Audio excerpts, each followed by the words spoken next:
প্রথম ভিডিওতে এখানে লজিক গেটের OR gate, NOR gate, AND gate, NOT gate, NAND gate, NOT gate, XOR gate এগুলোর ডিটেলস আলোচনা করেছিলাম। দ্বিতীয় ভিডিওতে আমরা আলোচনা করেছিলাম মৌলিক উপপাদ্যগুলো নিয়ে এবং সেগুলো বোঝাতে গিয়ে অর গেট এবং নর গেটের সার্কিট অঙ্কন করেছিলাম, সত্যক সারণী অঙ্কন করেছিলাম সেগুলো দিয়ে, এবং মর্গানের উপপাদ্যটাও আলোচনা করেছিলাম। এখন আমরা কি আলোচনা করব সেটা হচ্ছে এই যে এখান থেকে যেই ছকগুলো, যেই সার্কিটগুলো দেখতেছি, যে চিত্রটা দেখতেছি, 1টা 2টা 3টা 4টা 5টা চিত্র, এই 5টা চিত্র আঁকবো এবং এই 5টা চিত্রের নামকরণ করব, মর্গানের সূত্র ব্যবহার করে সরলীকরণ করব, যা আইসিটির মূল ফাউন্ডেশন হিসেবে কাজ করবে। তোমার একেবারে কেউ যদি জিরো থেকেও শুরু করতে চাও তাহলে সে দেখতে পারো এই কটা ভিডিও, তাহলে আশা করি ক্লিয়ার হবে। আমরা শুরু করছি প্রথম চিত্রটা। প্রথম চিত্রটা এখানে আছে, এই তো আমি এটা দেখে এখানে আঁকার চেষ্টা করতেছি। তো এটা এই পাশে রাখি, আমি এখানে আঁকতেছি। দেখো কি হচ্ছে। প্রথমটায় এখানে দেওয়া আছে এ বি, এই দুইটা তথ্য দেওয়া আছে, এইটা এ এটা বি। আচ্ছা, এরপরে কি দেওয়া আছে, এ থেকে একটা গেট। আচ্ছা, একটু বলে নিই, যারা এখন একেবারেই নতুন তাদেরকে বলে দিচ্ছি, এই রকম চিহ্ন যখন থাকবে, এইটাকে বলা হবে অর গেট। এটাকে কি বলা হবে? OR gate. কি গেট? OR gate.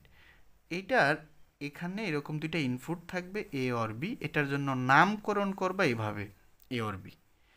আচ্ছা, যখন কোনো গেটটা এমনই থাকবে, বাট এই গেটের সামনে এরকম একটা বৃত্তের মতো থাকবে, এদিকে এ এদিকে বি, তখন তুমি এটার নাম করবা আগের মতো এ অর বি, কিন্তু মাথায় যেহেতু বৃত্ত আছে এটার উপরে একটা বার চিহ্ন দিয়ে দিবা।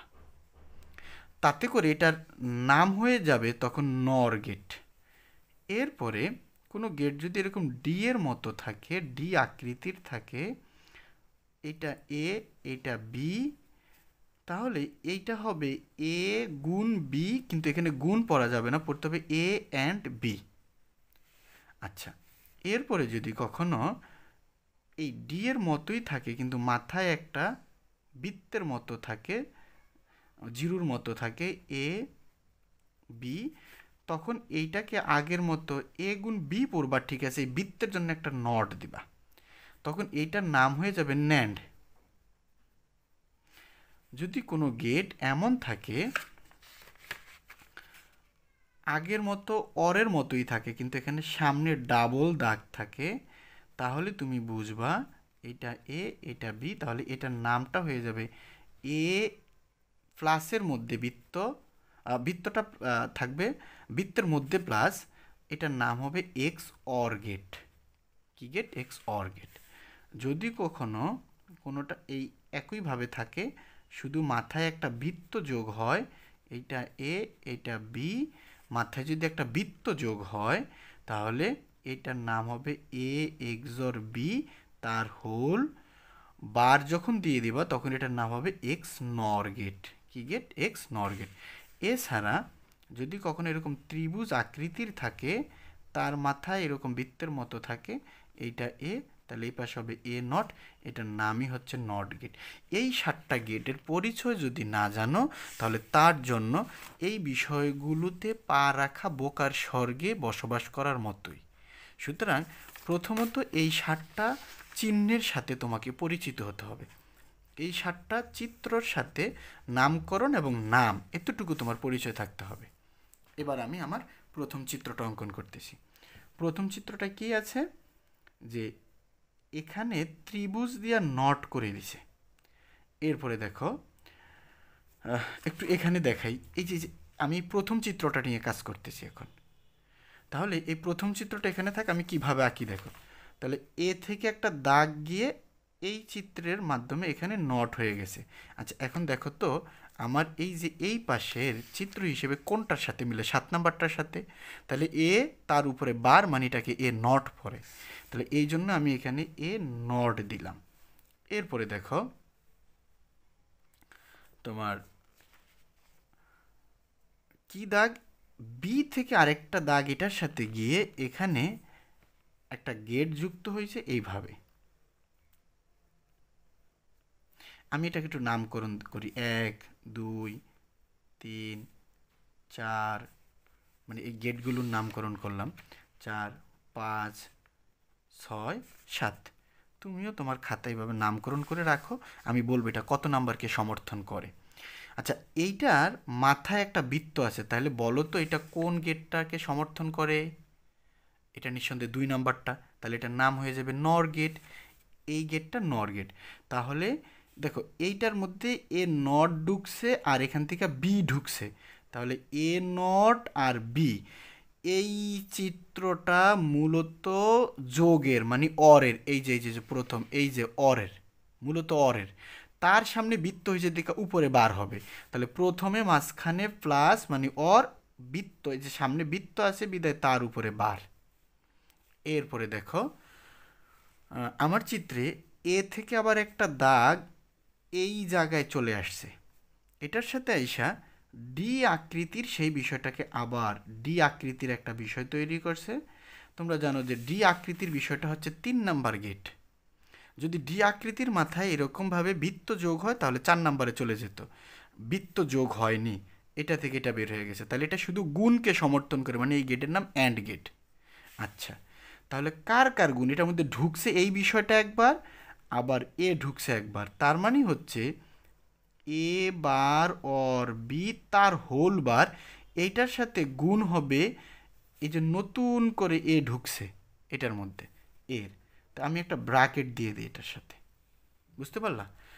এরপরে এই ফলাফলের সাথে মানে এই ফলাফলটার সাথে, অর্থাৎ এই ফলাফলটার সাথে আমার এই চিত্রটা এ থেকে আরেকটা দাগ চলে আসছে আইসা, এই চিত্রটায় একটু দাগ দিয়ে এরকম নিচে নামিয়ে নেওয়া যায়, এগুলো এইভাবে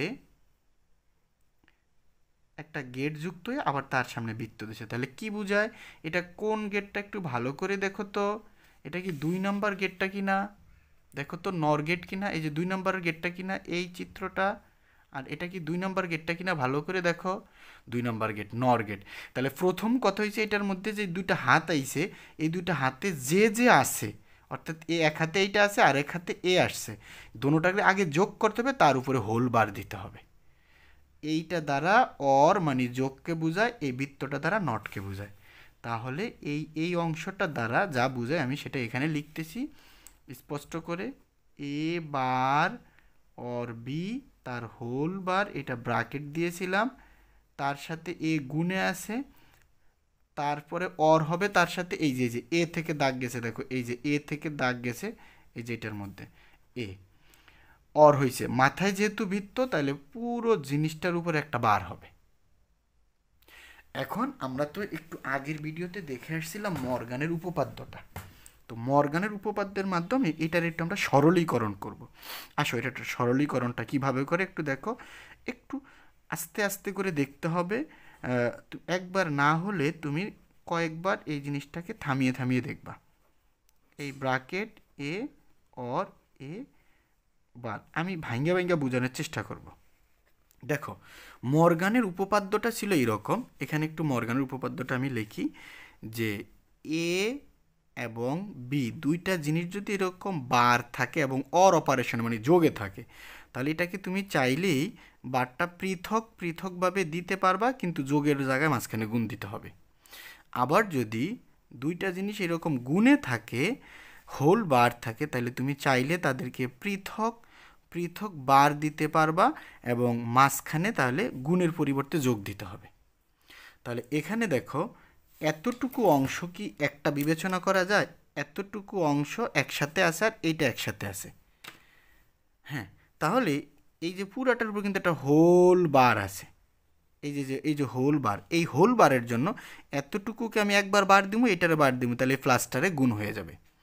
তাহলে এ বার বি তাদের এতটুকুর বার আগে থেকে আছে, ব্র্যাকেট এ, এবার এই যে উপরে হোল বার সেই বারের জন্য একটা বার এতটুকুতে আসবে একবার, প্লাসের জায়গায় গুণ হবে, এর উপরে পড়বে একবার বার। এতটুকু মোটামুটি মনে হয় বুঝাইতে পারলাম। এরপরে আমরা দেখতেছি যে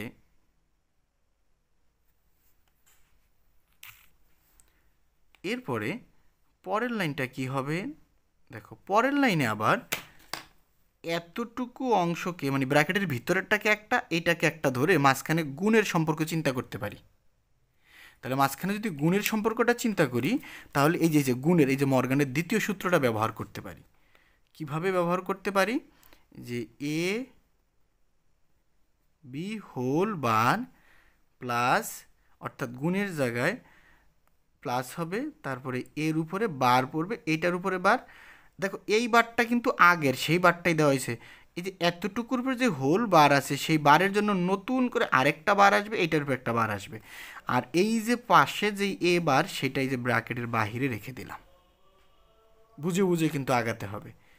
এরপরে দেখো আমরা একটু তথ্য জেনে রাখি, এর উপরে যদি ডাবল বার থাকে তাহলে এটাকে এ লেখা যায়। কিভাবে লেখা যায় দেখো, জিরোর উপরে বার দিছো, তুমি জানো জিরোর উপরে বার দিলে সেটা 1 হয়। আচ্ছা আবার সেই 1-এর উপরে বার দাও, তাহলে বার দিলে সেটা 0 হয়ে যায়। তার মানে এক কথায় বলতে পারি যে জিরোর উপরে ডাবল বার দেওয়ার কারণে ফলাফল আবারও সেই 0 হয়ে গেল। এতটুকু কথা কিন্তু আমাদের ব্যাখ্যা ছিল, হ্যাঁ এতটুকু কথা আমাদের ব্যাখ্যা ছিল। আচ্ছা এরপরে দেখো আমরা এই যে ডাবল বার এটার উপরে আছে, তাহলে ডাবল বার এই যে এত এ একটা বার এ একটা বার, এই যে ডাবল বার দুইটা উঠে যাবে, তাহলে এ বার অর বি, মাঝখানে অর, এই এর উপরেও ডাবল বার আছে। আচ্ছা এ আর পাশে আছে এ বার। আচ্ছা এখন দেখো আমরা জানি মৌলিক উপপাদ্যে শিখেছিলাম, মৌলিক উপপাদ্যের কথা তোমাদের মনে আছে যে এ অর এ বার, এই যে দেখো এ অর এ বার মানে 1, কীভাবে হয়েছে আমরা আগের ভিডিওতে বলেছিলাম। তাহলে এ অর এ বার মানে কিন্তু হয়ে যাবে কত 1, তাহলে এতটুকুর পরিবর্তন অর বি এটা এরকম, আর সাথে থাকলো কত আমাদের এ বার। আচ্ছা এরপরে আমরা কি করতে পারি, মৌলিক উপপাদ্যটা একটু দেখো আবারও, এই যে 1-এর সাথে এ কে অর করছি, 1-এর সাথে এ কে অর করছি, ফলাফল 1 হয়েছে। আগের ভিডিওটাতে ব্যাখ্যা দেখে নাও কীভাবে 1 হয়েছে। তাহলে 1-এর সাথে বিকে যখন অর করছি তখন ফলাফলটা হয়ে গেছে 1, আর এখানে থাকবে এ বার। আচ্ছা তাহলে 1-এর সাথে যে কোনো কিছুর বার মানে ওটা 1-ই মিন করে। এই ভিডিওতে এটা থাকলো। দ্বিতীয় ভিডিওতে আমরা এসে এই চিত্রটার দ্বিতীয় চিত্র এবং তৃতীয় চিত্র এই দুইটার ব্যাখ্যা দিব, পরেরটায় আবার এই দুইটার ব্যাখ্যা দিব সরলীকরণ সহ। আইসিটির যদি লজিক গেট কেউ সহজ করে বুঝতে চাও তাহলে এই ভিডিওগুলো ভালো করে দেখো, এরপরে তুমি বোর্ড কোশ্চেন সমাধান করতে নিজেই পারদর্শী হবা।